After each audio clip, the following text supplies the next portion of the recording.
그 예수님께서 이제 광야에서 금식하셨고요. 40일 금식하셨죠. 그리고 이제 굶주린 예수님에게 사탄은 이제 돌로 떡을 만들어 먹어라 이렇게 유혹을 했습니다. 하루만 굶어도 뭐 짜장면, 치킨 왔다 갔다 하잖아요. 근데 40일이니까 아마 그 음식에 대한 갈증이 극에 달했을 텐데, 그런데 예수님은 이 제안을 거절하셨거든요. 뭐 이런 거 만들 능력이 없으셔서 그랬을까요? 만약에 능력이 없으셨다면 이건 처음부터 시험이 아니었겠죠. 그렇죠? 예수님은 하나님의 아들이죠. 돌로 떡 만드실 능력이 있으니까 시험이 되는 겁니다. 애초에 그럴 능력이 없었으면 뭐 돌로 떡을 만들어라 마라 의미가 없으니까요. 사실은 돌로 떡 만드는 정도가 아니라 돌 없이도 만드실 수 있어요. 그러면 하나님은 아들이시니까 40일 굶어도 우리처럼 배가 별로 안 고프고 뭐 그러셔서 거절하셨을까요? 만약에 그랬어도 이 역시 시험이 안 됐겠죠. 배가 고프지도 않은 분한테 마치 뭐 이렇게 만들어서 먹어라 이게 무슨 유혹이 되겠습니까? 그분은 우리하고 똑같은 사람으로서 굶으면 똑같이 배가 고픕니다. 그러니까 이제 시험이 됐었겠죠. 그래서 보통 사람이 이제 40일 뭐 금식하는 분들도 계셔요. 더 넘게도 하시는 분들도 계시고. 근데 이제 굶었을 때 굉장히 배고프잖아요. 그러니까 딱 그만큼 그분도 배고프세요. 그리고 만약에 여기서 더 굶어서 그러면은 죽을 수 있죠. 우리랑 똑같은 사람입니다. 그러니까 그분은 사람처럼 되신 게 아니라 사람이 되신 거예요.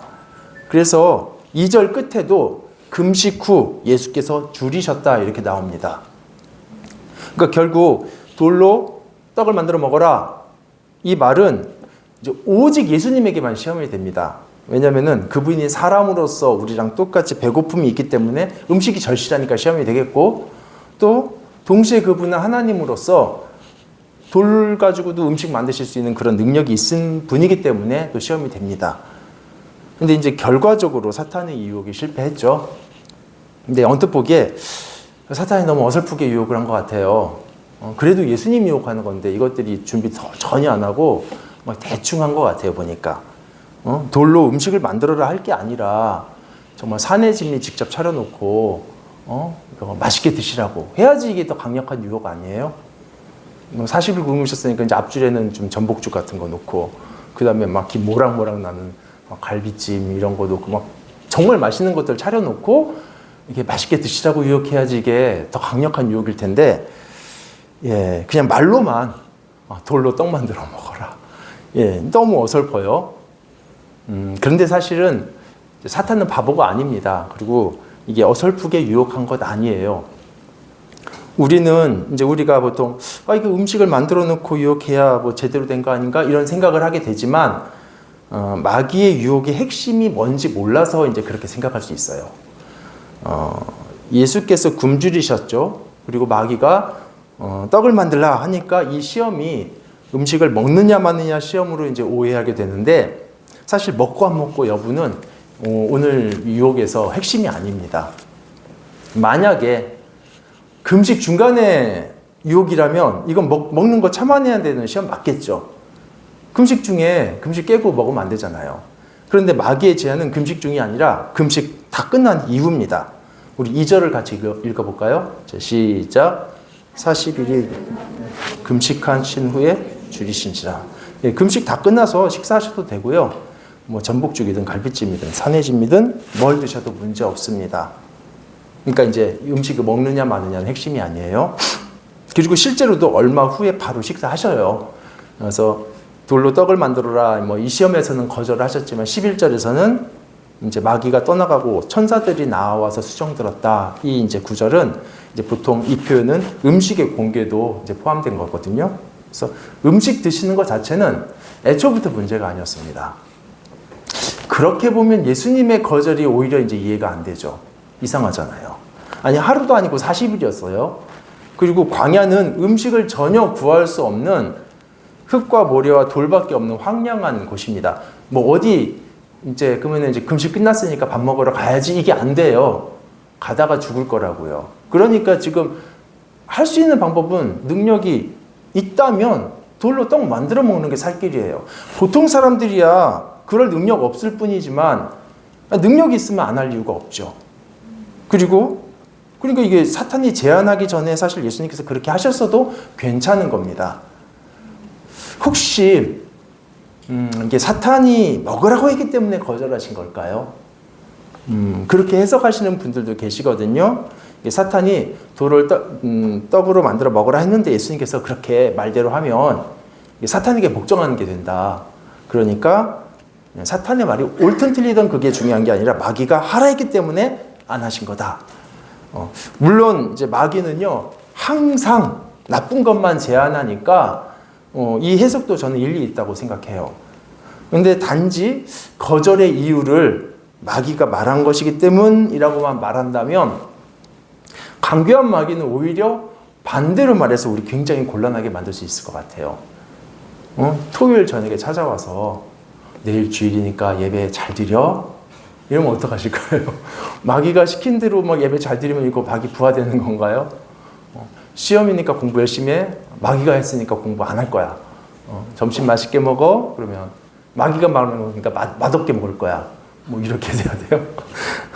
이게 단지 마귀가 한 말이라서 거절해야 된다라는 그 이유뿐이라면 사실 이 시험의 상태는요 옳고 그름을 분별하는 그런 말씀의 지혜보다는 사탄이 얼마나 자기 정체를 잘 숨길 수 있는가, 또는 우리가 그 마귀의 정체를 얼마나 잘 알아낼 수 있는가, 여기에 달린 문제가 돼버려요. 그렇잖아요. 사탄이 말했기 때문에 거절이라고 한다면 사탄은 자기 정체만 감추면 되거든요. 그럼 우리는 방법이 없습니다. 예수님이야 절대 안 섰겠죠. 근데 우리는 어떡하라고요? 뿔 떼고 막 금발머리에 성가대 가운 입고 나타나면 우리는 다 속을 텐데. 그래서 우리는 이 유혹에서 그 마귀의 제안 속에 그 숨겨진 독소가 뭔지 분별해야 될 것 같아요. 그럼 도대체 숨겨진 유혹의 핵심이 뭘까? 한번 그 마귀가 뭐라고 했는지 한번 3절을 같이 읽어보겠습니다. 잘 생각하면서 시작. 시험 맞는 자가 예수께 나와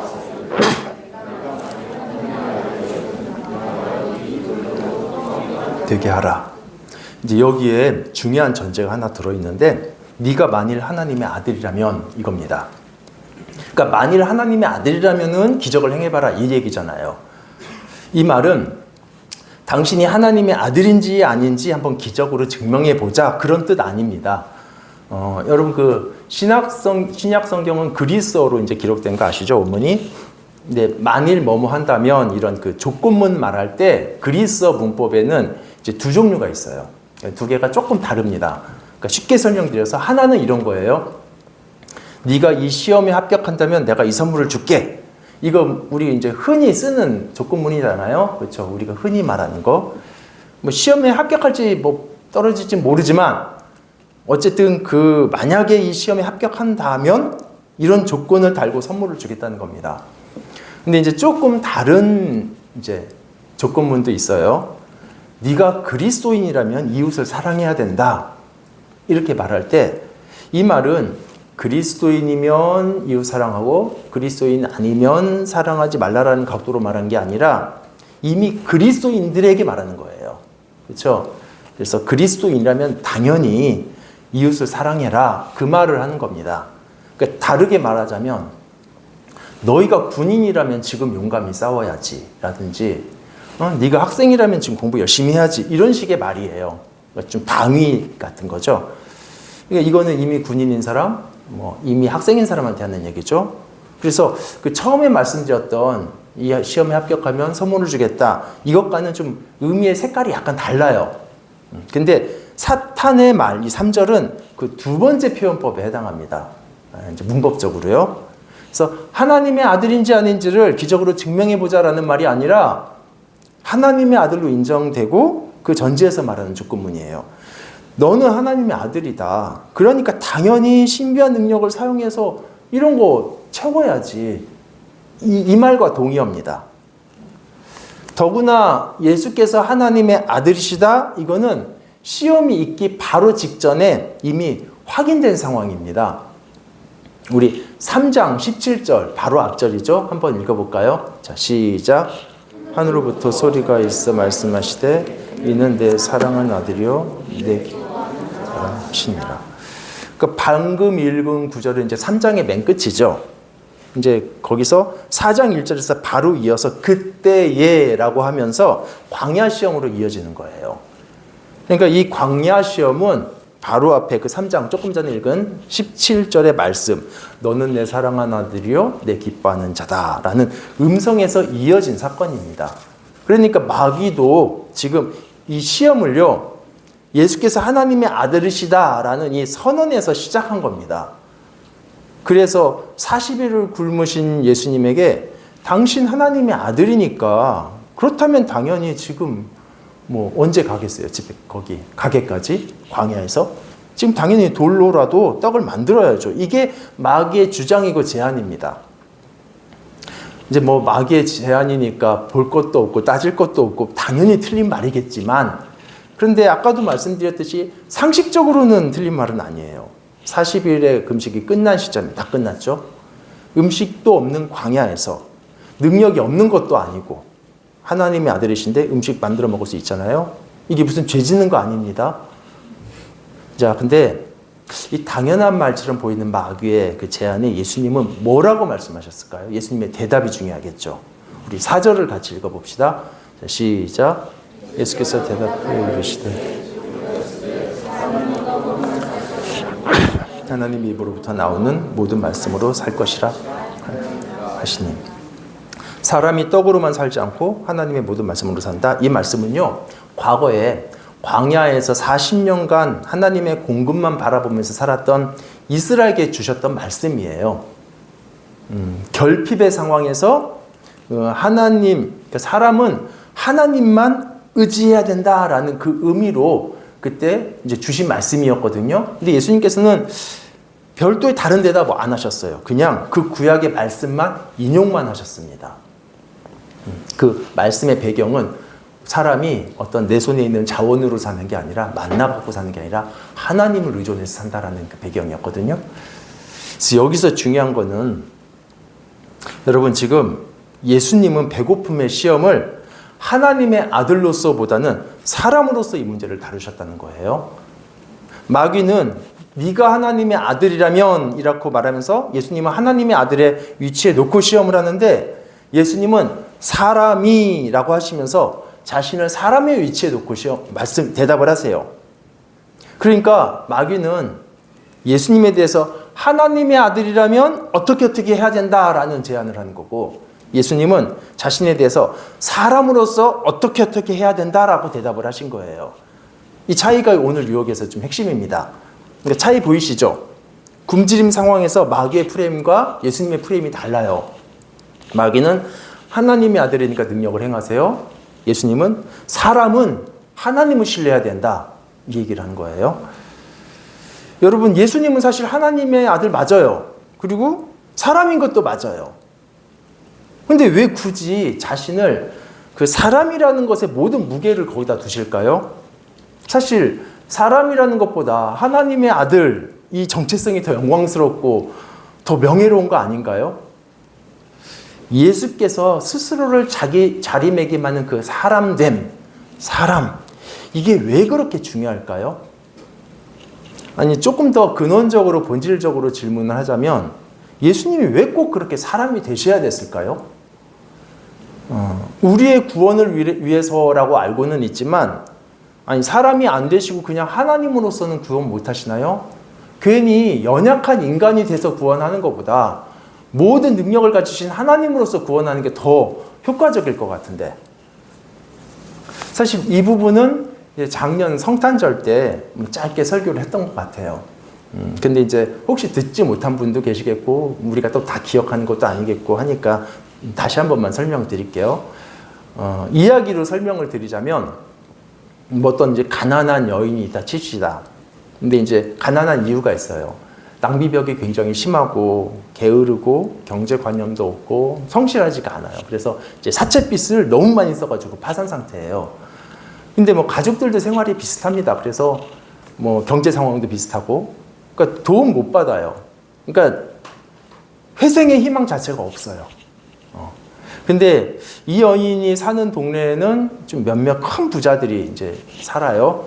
그래서 두 블록 넘어가면 모 기업의 대표이사가 이제 살고, 언덕 넘어가지고 골목으로 들어가면 이제 한국은행 총재가 살고 있고, 또 길 건너에는 이제 뭐 어떤 청년 실업인이 살고 있고. 그런데 여러분, 그게 어쩌다고요? 이거 무슨 상관이 있나요? 그 지역에 부자들이 사는 거랑 이 여인이 파사랑하는 거랑은 하등의 관계가 없습니다. 같은 지역이 아니라 사실 옆집에 살아도, 옆방에 살아도요, 그 집은 그 집이고 이 집은 이 집이에요. 아무 상관이 없죠. 그런데 만약에 그 동네에 사는 부자 청년이 이 여인과 결혼한다면 조금 상황이 달라지잖아요. 결혼은 둘이 하나가 되는 겁니다. 그래서 상대의 가족도 이제 우리 가족이 되는 거고, 서로의 재산도 우리의 재산이 되고, 그래서 빚도 더 이상 나의 빚이 아니에요. 결혼한 부부에게는 우리의 빚이 됩니다. 그러니까 남편이 그 빚을 갚는다 하면 누가 뭐 누굴 도와주고 뭐 구제해주고 그런 개념이 아니라 자기 집 빚을 자기가 해결하는 거죠. 그렇죠? 그래서 결혼을 해서 하나가 됐기 때문에 이제 남편이 빚을 갚는 게 가능해져요. 근데 여러분, 마찬가지로 생각해 보시면, 만약에 성자께서 사람이 되지 않으시고 그냥 하나님이시라면 그분이 우리를 아무리 사랑하셔도요, 그분은 그분이고 우리는 우리입니다. 그분은 하나님이고 우리는 사람이고 둘 간에는 무한한 간격이 있어요. 그래서 예수께서 사람이 되셔서 우리와 하나가 되셨다. 이 사건은요, 단지 저 멀리 계셨던 하나님께서 우리한테 이제 공간적으로 가까워졌다, 그런 의미가 아니라 사람인 우리와 존재적으로 하나가 되었다. 예, 존재적으로 우리가 된 거예요. 우리가 된 거. 근데 여러분, 예수님 입장에서 사람이 되신 거, 이거는 사실은 마치 그 침몰해 가고 있는 배에 승선하는 것과 같습니다. 사람들의 운명은 뭐예요? 죽음과 심판이잖아요. 그런데 그런 우리와 하나가 되신 겁니다. 그러니까 그렇게 사람이 되신 순간 예수님은 우리와 공동 운명체가 되셨어요. 그래서 수억 원의 사채빚을 쓴 여자와 결혼해서 하나가 되는 것과는 비교조차 안 되는 아주 위험한 거죠. 그래서 여러분, 예수께서 십자가에서 우리의 죄값을 치르셨다. 이 사건은요, 우리와 예수님과의 관계에서는 예수님께서 우리에게 베푸신 은혜가 맞죠. 그런데 심판자이신 성부 하나님 앞에서는 마치 가장인 남편이 모든 빚의 책임을 다 지고 그런 대표로서 죄값을 당한 것과 같습니다. 즉, 예수님이 사람이 되셨기 때문에 사람으로서 받는 그 형벌이 우리 사람에게 구원이 되는 거예요. 그러면 이제 예수님께서 사람이 되셨다, 이거는 우리 구원에서도 굉장히 중요한데, 그러면은 그분이 원래 하나님이시다, 이거는 별로 우리 구원과 관계가 없을까요? 아니요. 그분이 하나님이시라는 것도 그분이 사람이라는 것만큼이나 어마어마하게 중요합니다. 근데 이제 오늘 주제는 아니에요. 그래서 다른 기회에 한번 그건 나누기로 하고, 다시 본문으로 돌아오면, 마귀가 이제 굶주림의 상황에서, 그러니까 예수님 시험할 때 하나님의 아들로서 이렇게 부각시킨 거는요, 예수님 높이려고 한 건 절대 아니에요. 그러니까 하나님이신 그분의 사람 되심이 싫은 거예요. 사람이시라는 게. 사실 사람들은 마귀의 손아귀 안에 있었거든요. 그런데 하나님께서 그 사람들 안으로 들어오셨다라는 것으로는 그 자체가 마귀에게는 큰 위기잖아요. 그러니까 마치 어떤 학교를 장악하고 아이들 괴롭히고 뭐 그냥 학생들 종부리듯 하는 그런 일진이 있는데, 그 학교에 강호의 무술고수가 전학 온 거랑 같은 거죠. 그래서 마귀는 어떻게 해서든지 예수님의 사람 되심을 무너뜨리려고 합니다. 그러니까 즉, 하나님의 아들이라면 보통 사람들하고는 다르게 결핍을 겪어서는 안 되죠. 그래야 되는 것처럼 말하는 거죠. 신적 능력으로 인간의 한계를 해결해야 된다라는 것은요, 사실 인간으로 사는 게 아니라 신으로서 사는 것을 의미해요. 마치 그런 능력으로 살아야만 진짜 하나님의 아들인 것처럼 말하고 있습니다. 그러니까 사탄의 제안이 굉장히 간단하죠.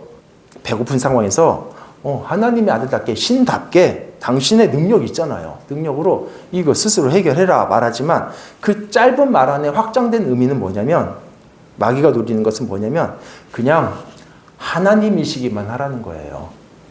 사람이 되셨어도 그냥 하나님으로 살라라는 거예요.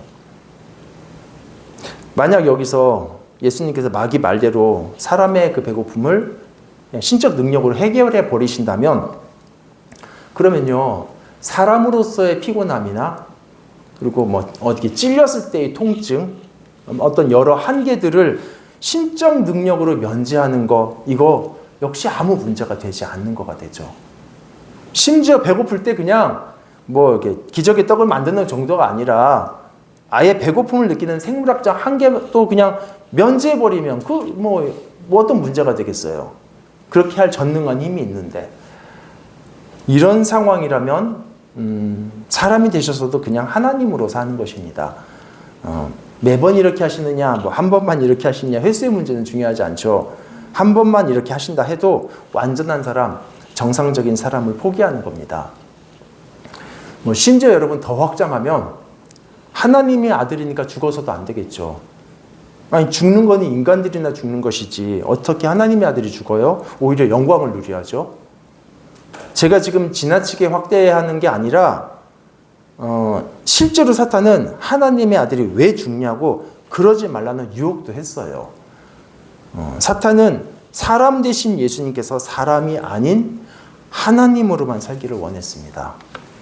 그래서 반복되는 말이지만 만약 사탄의 말대로 예수님께서 사람이 겪는 것들을 어떤 신으로서 점프해 버리신다면 그래서 신으로서 사신다면 그건 사람처럼 되신 거지 사람이 되신 게 아니에요.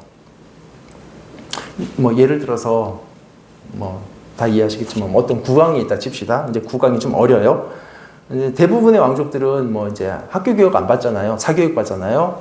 근데 이 왕이 보통 고등학교에서 고등학생이 되겠다고 그리고 이제 일반 학교에 입학을 했어요. 뭐 학생이 됐다고 해서 왕이 아닌 건 아니죠. 이제 여전히 왕인데 뭐 왕도 엄연히 고등학생 될 수 있으니까. 그런데 이제 자기가 왕이니까 왕의 권력으로 규칙과 무관하게 생활하고 뭐 청소도 한번 돌아가는 것도 뭐 면제하고 뭐 등교도 막 자유롭게 한다고 해서 뭐 누가 뭐라고 못 하겠죠. 예. 퇴학당하지도 않을 거고 신분상으로도 여전히 학생일 겁니다. 신분 학생이고 뭐 명목상으로도 아무 문제 없는 고등학생일지 몰라도 실제 진짜 학생은 아니에요. 왜냐하면 진짜 학생은 이렇게 못 하거든요. 진짜 학생은요 교칙 따라야 되고 만약에 안 그러면 정학이든 퇴학이든 징계를 받아야 정상적인 학생입니다. 만약에 그렇지 않다면 이거는 학교 생활이 아니라 학교 체험이에요. 예. 자, 학생으로서 학교에 오는 게 아니라 왕으로서 학교에 오는 것. 그럼 만약에 반대로 왕이 진짜 학생으로서 정말 규칙도 지키고 규범을 따라 정말 학생이겠죠 그러면 그렇게 되면 더 이상 왕이 아닌가요? 예, 그건 아니죠. 예. 왕이 교칙 안에 스스로를 제한한다고 해서 왕 여부가 달라지진 않습니다. 여전히 왕입니다. 그러니까 보세요 한번. 자, 마귀는 예수님께서 하나님의 아들이라면 당연히 이건 당위의 느낌이 들어가거든요. 당연히 돌로 떡을 만들어 먹어라 이렇게 말했죠. 마치 돌로 떡을 만들어야 하나님의 아들로서 합당한 것처럼 이렇게 말했습니다. 그러나 사실은요. 돌로 떡을 만들든 안 만들든 그 여부는 하나님 아들됨과 관계가 없습니다. 그가 안 만들었다고 해가지고 하나님의 아들이 아닌 것 아니고요. 오히려 그렇게 해서 신적 능력으로 인간의 그거를 점프해버린다면 그분은 사람이라는 면에서 사실은 큰 문제가 있죠. 그래서 예수님은 이 시험을 사람으로서 대답을 하셔요. 오직 하나님만 의지하는 한 사람으로서 이 광야의 굶주림과 결핍을 대하셨습니다. 그래서 결국 예수님은 정말 모든 면에서 정확히 우리와 똑같은 삶을 사셨습니다. 사람처럼 되신 게 아니라 사람으로 사셨고 사람이 되셨고 그래서 출생부터 철저하게 사람의 아들 인자 아기로 태어나셨고요. 그리고 키와 지혜가 우리처럼 이렇게 성장 과정을 거쳤고 그리고 40일 밥 안 먹으면 우리랑 똑같이 배고프셨습니다. 만약에 지금 40일 금식하신 예수님을 광야에서 하나님께서 돌보지 않으면 어떻게 될까요? 만약에 저기 11절이 없다면 11절에 하나님께서 음식을 주시거든요. 그게 없다면 아마 사람이신 예수님은 일반 사람처럼 그냥 죽으실 거예요. 그래야 사람입니다. 물론 신적 능력으로 안 죽으실 능력이 있어요. 그런데 철저히 사람으로 남으시려면 결국 굶어 죽게 돼요. 지금 여기 광야가 바로 그 굶어 죽을 위기입니다. 여기서 예수님께서 하신 것은 그냥 사람으로서 남으셔서 우리랑 똑같이 하나님만 의지하는 거예요. 광야의 과거에 구약에서 이스라엘이 그 하나님의 공급에만 의존하면서 하나님만 의지했던 것처럼, 그래서 하나님께서 공급 안 해주시면 굶어서 죽을 수밖에 없는 인간으로서 하나님을 신뢰하고 그래서 똑같이 하나님을 의지하는 것, 이게 사람이 되신 예수님의 답이었어요. 그 시험에 대해서. 여기서 조금 제가 우리처럼이라고 말을 해서 사실은 조금 부끄러워요. 왜냐하면 우리는 위기의 순간에 하나님 원망을 하지 예수님처럼 그렇게 의지 안 하거든요. 광야의 백성들도 그랬었고. 근데 예수님은 인간으로 남으셔서 인간답게, 더 정확하게 하면 참 인간답게 참 인간으로서 하나님만 의지하셨습니다. 그래서 예수님 이기셨죠. 그래서 결론이 그거예요. 사탄은 예수님에 대해 하나님의 아들로 시험했지만 예수님은 이 시험을 사람으로서 이기셨다라는 거. 이게 조금 중요합니다. 사람으로서 이겼다는 거. 사탄이 여기서 패했다고 유혹을 그만뒀을까요? 그렇진 않습니다. 예수님이 완전한 사람으로 사시는 것을 정말 끝까지 방해를 해요. 그래서 오늘 본문에서는 11절에 시험이 끝나니까 마귀가 떠나갔다 이렇게 나오지만, 이제 병행 본문인 누가복음 4장에는 잠깐 동안 떠나갔다라고 나와요. 더 구체적으로 나오죠. 그러니까 예수님에 대한 시험과 유혹은 계속됐습니다. 여러분 좀 시간이 지난 다음에 베드로가 예수님에 대해서 위대한 신앙 고백을 한 거 기억하시죠? 주는 그리스도시요 살아계신 하나님의 아들입니다. 이거는 어마어마한 선언이죠. 그러니까 예수께서 하나님의 아들이시다, 신이시다라는 게 정확하게 제자들 입에서 공포되는 순간입니다. 그리고 이때 예수님께서는 드디어 자신이 고난받고 죽임당할 것을 말씀을 하셔요. 그러니까 여러분 그때 베드로 반응이 뭐였죠?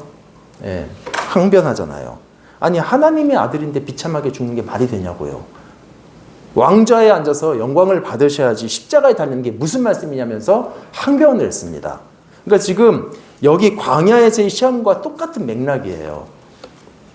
그러니까 마귀는 자신의 존재를 숨기고 뿔 떼고 베드로를 통해서 또다시 유혹을 하지만, 이제 예수님은 그 말 속에 배후에 있는 사탄의 유혹을 보셨죠. 그래서 하나님의 아들로만 계시도록 하려는 그 유혹. 그래서 베드로에게 사탄아 물러가라 말씀하십니다. 그리고 이 시험은 예수님의 마지막 순간까지도 계속돼요. 그 십자가에서 고통받으실 때 조롱하는 무리들의 입을 빌어서 뭐라고 하죠? 네가 하나님의 아들이 아니냐? 왜 십자가에 달려있느냐? 능력으로 내려와라. 그러면 우리가 믿겠다. 이런 조롱을 하거든요. 물론 그 사람들 말대로 예수님 정말 내려오실 수 있어요. 막 그냥 못이 갑자기 팍 빠져가지고 그 사람들 입을 팍 꼬매버리고 그냥 영광 중에 딱 내려와서 하나님의 아들이심을 아주 명확하게 드러내실 수 있습니다. 그러면 모든 사람들은 다 정말 하나님의 아들인 거 믿겠죠? 근데 그렇게 되면요, 그뿐이에요. 그렇게 하셨다면 그분이 사람 된 게 맞아요? 우리와 하나로서 대표라고 할 수 있을까요? 우리랑 다른데. 그렇죠? 사실 예수님께서 이 유혹은 이렇게 베드로 돌아가실 때 이런 몇 번이 아니에요. 인생 전체가 시험의 연속이었을 겁니다. 그러니까 사람이 되셨기 때문에 이제 만유인력이나 자연 법칙의 제한을 받고 또 이제 생물학적인 한계 안에서 살게 되겠죠. 3차원에 살던 사람이 2차원에만 갇혀도 이건 어마어마한데, 지금 만유 위에 계신 창조주께서 피조물의 그 한계 안에 갇힌다는 것은 우리로서 상상할 수 없는 일입니다. 그런데 중요한 거는 언제든지 원하시면요, 이 모든 한계를 당장에 해결할 수 있어요. 신적인 능력으로.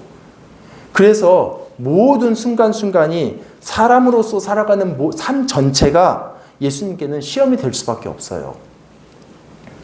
심지어 사람의 가장 큰 한계, 죽음 앞에서도요, 철저하게 사람으로 끝까지 견뎌내셨습니다. 언제까지냐면 죽을 때까지. 그렇게 철저하게 사람으로 사셔서 결국 우리에게 보여주신 게 뭐죠? 연약한 인간의 삶인가요? 때리면 맞고 뭐 이런? 아닙니다. 하나님만 의존하는 사람의 강력한 삶입니다. 사람이 이게 하나님을 의존하는 것은요, 여러분 하찮은 거 아니고 약한 거 아니에요. 아주 강한 겁니다. 사람이 사탄을 어떻게 이기는지를 보여주셨잖아요. 하나님의 아들로서 이기신 게 아니잖아요. 강력한 능력으로 이렇게 한 게 아니라 사람으로서 하나님에 대한 전적인 순종으로 이기셨어요. 그러니까 하나님의 아들만 할 수 있는 그런 능력, 기적의 방법으로 이기신 게 아니라 사람도 할 수 있는 방법, 즉 하나님을 철저하게 의존함으로 이 시험을 이겼습니다. 사람으로 이겼습니다. 이 첫 번째 시험만 그런 게 아니라 두 번째, 세 번째도 그렇고요. 여기에 신적인 천둥 벼락 없어요. 사람이 해야 될 마땅한 하나님 의존, 하나님 신뢰, 하나님 경외함 이런 것들을 이겼습니다. 그러니까 여러분 사람이 이겼다라는 거예요. 이건 중요하죠. 우리는 사람은 사탄 못 이긴다고 생각하잖아요. 여러분 사람이 연약한 존재인가요? 강력한 존재인가요? 사실 연약하죠. 한계가 너무 많은데요. 밥 안 먹으면 배고프고. 근데 여러분 질문 하나 드릴게요. 그 냉장고 냉동칸에 이게 물을 이렇게 넣어놓으면 어떻게 되죠? 얼죠? 예, 얼음이 됩니다. 근데 이렇게 얼음이 된다, 이 대답이 맞는데, 근데 여기에는 이제 전제가 있죠. 뭐냐면 냉장고가 전원에 꽂혀 있다라는 전제로 이렇게 우리 얘기하는 거죠.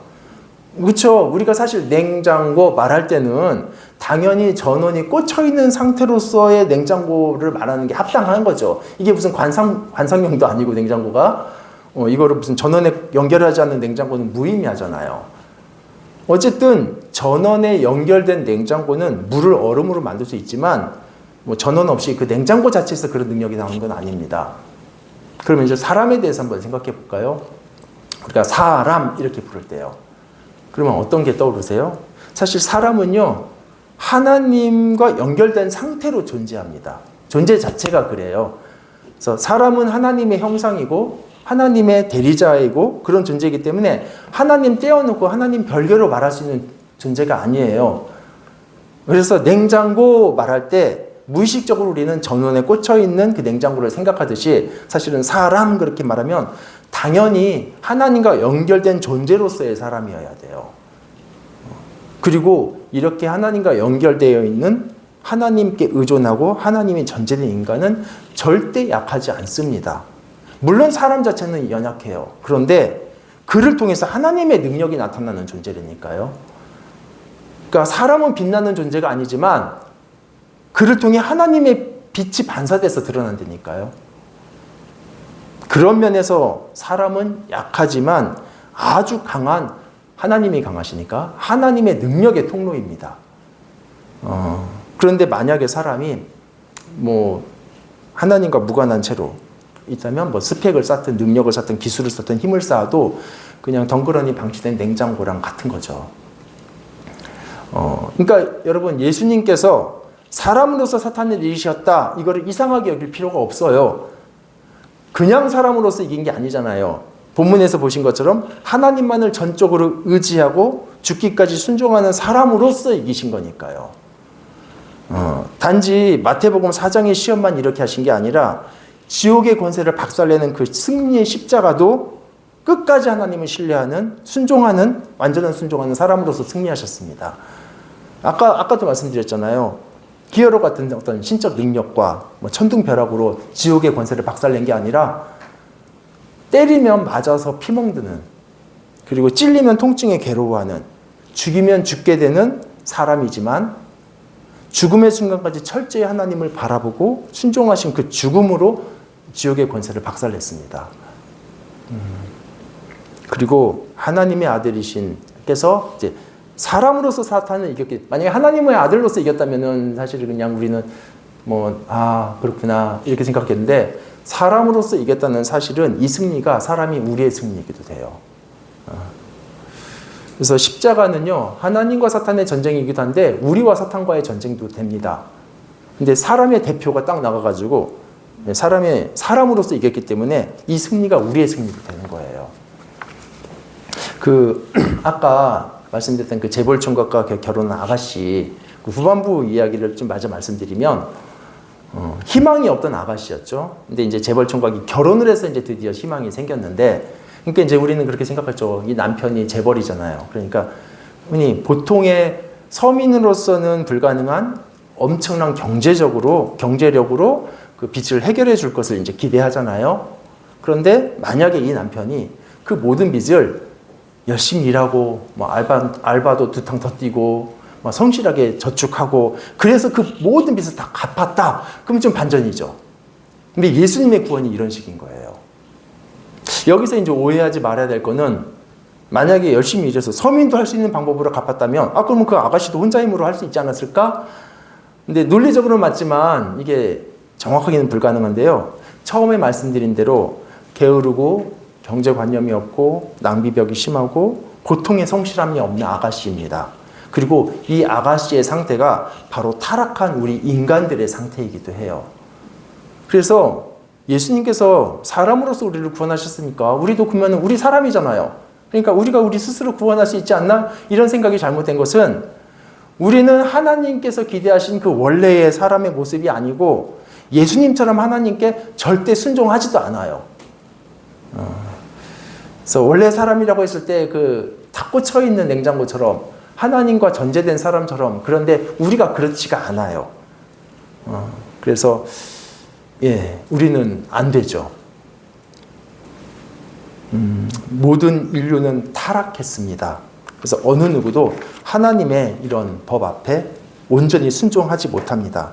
그래서 성자이신 예수께서 친히 사람으로 오셔서 사람이 어떻게 살아야 되는지를 보여주셨고, 그리고 어느 누구도 하지 못하고 어느 누구도 할 수 없는 그 하나님만 철저히 의존하는 신앙으로 의를 이루셨습니다. 그래서 예수님께서 보여주신 것은 뭐냐면 사람으로서의 아주 강력한 삶이에요. 우리는 그렇게 못 살았었어요. 그래서 우리와 똑같은 연약한 사람임에도 불구하고 강력한 삶 보여주셨습니다. 그래서 하나님의 아들이 하나님을 절대 의존하는 가장 사람다운 삶을 사셨어요. 근데 사람인 우리들은 좀 어떻죠, 여러분? 정작 사람인 우리들은 별로 사람답지 않은 것 같아요. 왜냐하면 사람은 하나님을 의지해서 그분의 능력으로 살아가는 존재인데 그렇게 안 살거든요. 그러니까 내 손에 있는 자원을 의지하고 내 능력을 의지해서 살아갑니다. 그리고 그런 것들이 충분하면 하나님 필요 없다고 얘기해요. 만약에 돌로 떡을 만들 능력이 있다, 그럼 어떻게 될까요? 예수님처럼 하나님 의지하는 게 아니라 그 능력 의존해서 살아갈 겁니다. 이게 지금 사탄의 시험이 그거였어요.